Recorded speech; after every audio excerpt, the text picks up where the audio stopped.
Operation PX was a secret Japanese military operation during World War II, aimed at attacking the United States with biological weapons. The plan, conceived by the Imperial Japanese Army, was to use plague-carrying fleas to initiate an epidemic in the United States. This operation underscores Japan's extensive and controversial biological warfare program, which was a significant aspect of their military strategy during the war. In the early 1930s, Japan was aggressively expanding its empire, having occupied Manchuria in 1931 and established the puppet state of Manchukuo. This geopolitical move provided an isolated and controlled environment suitable for secretive military research. As the war progressed and Japan faced increasing setbacks, the military sought unconventional strategies to change the tide. In this context, the idea of Operation PX took shape, spearheaded by General Shiro Ishii. General Shiro Ishii, a microbiologist and army physician, saw the potential of biological weapons to provide Japan with a significant strategic advantage. Ishii's advocacy for such weapons convinced the Japanese High Command, leading to the formation of Unit 731 in 1932, under the guise of the Epidemic Prevention and Water Purification Department of the Kwantung Army. His extensive work on developing biological weapons included the study of various pathogens and their potential use in warfare. Ishii's experiments, though horrific and inhumane, had given him a deep understanding of how diseases like plague could be weaponized. He proposed using this knowledge to launch a biological attack on the United States, a bold and radical idea that reflected Japan's dire situation. The plan for Operation PX involved using plague-infected fleas as the primary biological weapon. These fleas would be bred and infected within Unit 731's facilities. The method of delivery was both ingenious and risky. Modified submarines would transport aircraft equipped with containers of the infected fleas.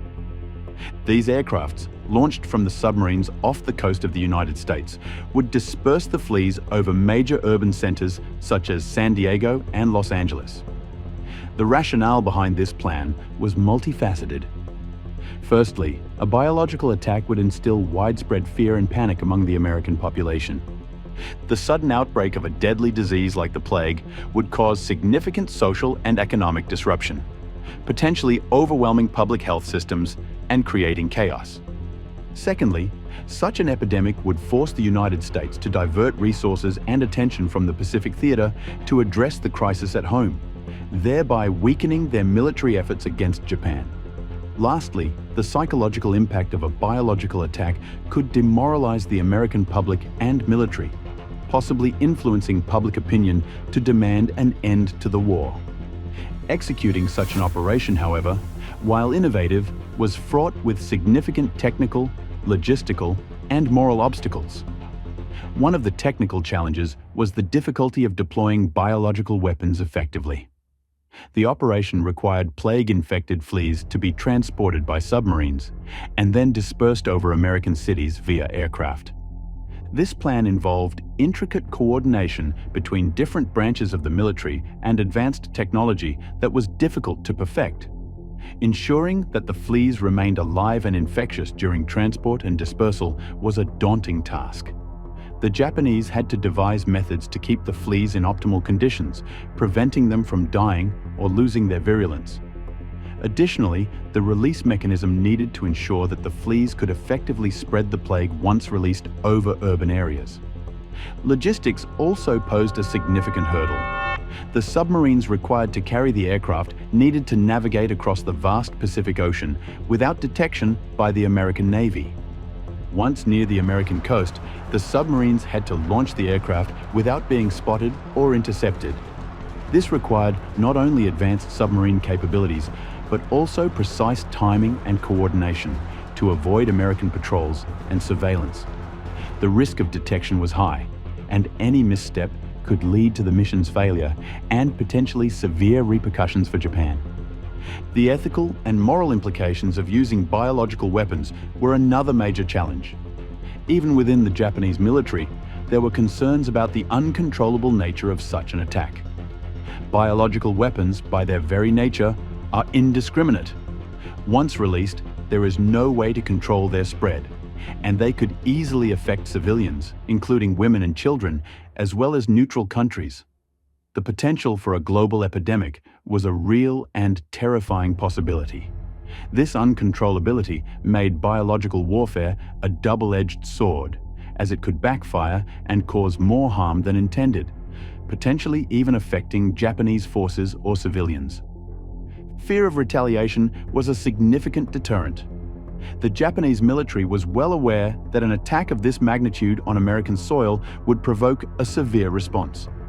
The United States, having just developed and demonstrated the use of atomic bombs, posed an existential threat to Japan.